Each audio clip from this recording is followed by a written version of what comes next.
Hi friends, இன்றைக்கி எப்படி biryani vegetable biryani பண்ணுறது அப்படின்றத சொல்ல போகிறேன்.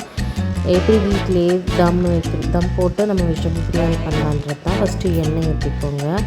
இதில் வந்து ஸ்பைசஸ் நம்ம யூஷுவல் யூஸ் பண்ணுறது தான் பட்டை, கிராம்பு, ஏலக்காய், லவங்கம், வெஜ்ஜி இலை இது எல்லாமே வந்து எண்ணெயில் போட்டுருங்க. போட்டுட்டு இது நல்லா ஒரு சின்ன சாட்டே பண்ணதுக்கப்புறம் பெரிய வெங்காயம் வந்து நான் இப்போ ஒரு 2 பெரிய வெங்காயம் தான் எடுத்து வச்சுருக்கேன். ஸோ இந்த மாதிரி ஸ்லைஸாக கட் பண்ணி இதையும் சேர்த்துக்கோங்க. வெங்காயம் வந்து எப்போவுமே பிரியாணிக்கு பார்த்திங்கன்னா கொஞ்சம் நல்லா பொன்னிறமாக வந்து இருக்கணும். அப்போ தான் பிரியாணி வந்து டேஸ்ட்டும் கலரும் கொடுக்கும். ஸோ வெங்காயம் வணக்கிறது அப்படின்றது தான் மெயின் பார்ட் பிரியாணிக்கு. ஸோ வெங்காயம் வந்து நல்லா பொன்னிறமாக வறுக்கணும். வறுத்ததுக்கப்புறம் நம்ம இதில் வந்து இஞ்சி பூண்டு பேஸ்ட்டு சேர்த்துற போகிறோம். இஞ்சி பூண்டு பேஸ்ட் சேர்த்துனதுக்கப்புறம் அதையும் கொஞ்சம் நேரம் நல்லா வணக்கணும். நான் இப்போ இங்கே வந்து 3 பொருள் வந்து ஆட் பண்ணுறதுக்கு பிரியாணிக்கு. அது வந்து கேரட்டு, பீன்ஸு, பட்டாணி, இது வந்து வெஜிடபிள்ஸில். அப்புறம் வந்து சின்ன சோயா பீன்ஸ் இதையும் நான் ஆட் பண்ணுறேன். ஸோ இந்த 4 பொருளை வந்து நம்ம ஆட் பண்ணி தான் எனக்கு பிரியாணி பண்ணப்போம். நாங்கள் வந்து ஒரு 2 பேருக்கு ஏற்ற மாதிரி 2 பேருக்கு அப்புறம் குழந்தை அதுக்கு ஏற்ற மாதிரி தான் இப்போ அளவு போகும். ஸோ இப்போ இஞ்சி பூண்டு நல்லா வணக்கினதுக்கப்புறம் கொத்தமல்லி, தழை, புதினா இது 2யுமே நல்லா வாஷ் பண்ணி சின்ன சின்னதாக கட் பண்ணி வச்சுருக்கேன்.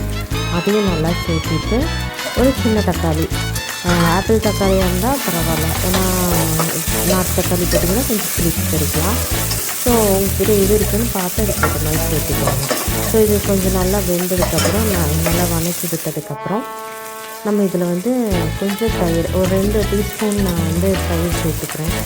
இது வந்து கொஞ்சம் புளிப்பு கொடுக்கும், ஏன்னா நான் வீட்டில் வச்ச தயிர் தான். ஸோ அதனால் நான் வந்து கொஞ்சம் தயிர் சேர்த்துக்கிறேன். தயிர் சேர்த்தும்போது கொஞ்சம் நல்லாயிருக்கும் பிரியாணி, டேஸ்ட் கொடுப்பேன்.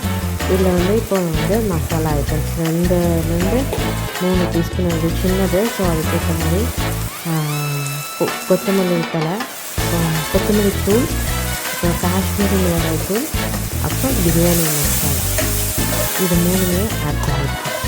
ஆட் பண்ணிவிட்டு நல்லா சாட்டே பண்ண மாதிரி நான் ஏற்கனவே சொன்ன மாதிரி கேரட்டு, பீன்ஸு, பட்டாணி, அப்புறம் சோயா இது எல்லாமே போட்டு நல்லா சாட்டே பண்ணியிருக்கேன். ஸோ இதுவே வந்து உங்களுக்கு நல்லா வந்து போதுமானது. சப்போஸ் உங்களுக்கு மசாலா பத்தலை அப்படின்னா இன்னும் கொஞ்சம் கூட நீங்கள் சேர்த்துக்கலாம். எனக்கு இதுவே கொஞ்சம் கரெக்டாக இருந்துச்சு. ஸோ நல்லா வதக்கிட்டு நான் இப்போ என்ன பண்ணியிருக்கேன்னா, நான் 1 டம்ளர் அரிசி எடுத்துருக்கேன். அது வந்து 1.5 டம்ளர் தண்ணி.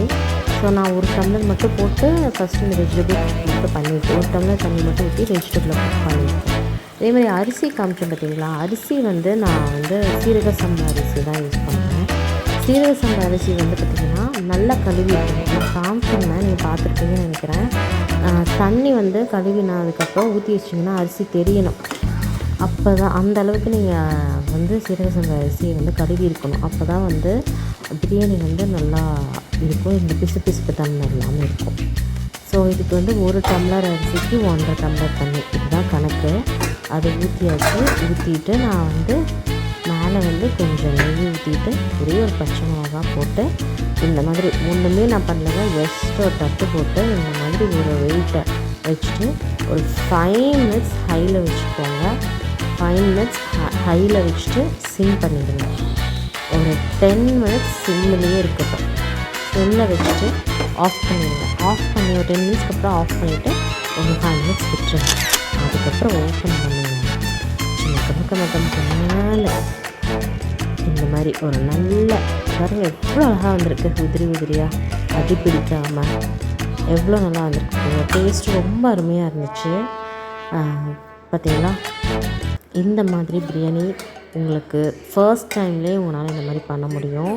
தண்ணி அளவும் நம்ம வணக்கிற பக்குவம் தான், எந்த கலரும் ஆட் பண்ணலை, எந்த மணத்துக்கு எதுவுமே ஆட் பண்ணல. ஆஸ் யூஷுவல் நம்ம வீட்டில் யூஸ் பண்ணுற புதினா, கொத்தமல்லி தழை இதே தான். ஸோ சுட சுட சீரக சம்பா வெஜ் பிரியாணி ரெடி. வாங்க இதை சாப்பிட்டு பார்த்துட்டு என் பையன் எப்படி இருக்குன்னு சொல்கிறான்னு பார்க்கலாம்.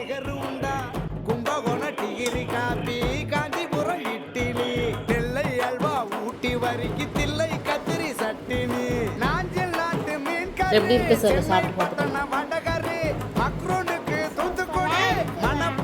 நிஜமாவா கோயம்புத்தூர் தேங்காய் பண்ணு கோயில் பட்டி பர்பி தின்னு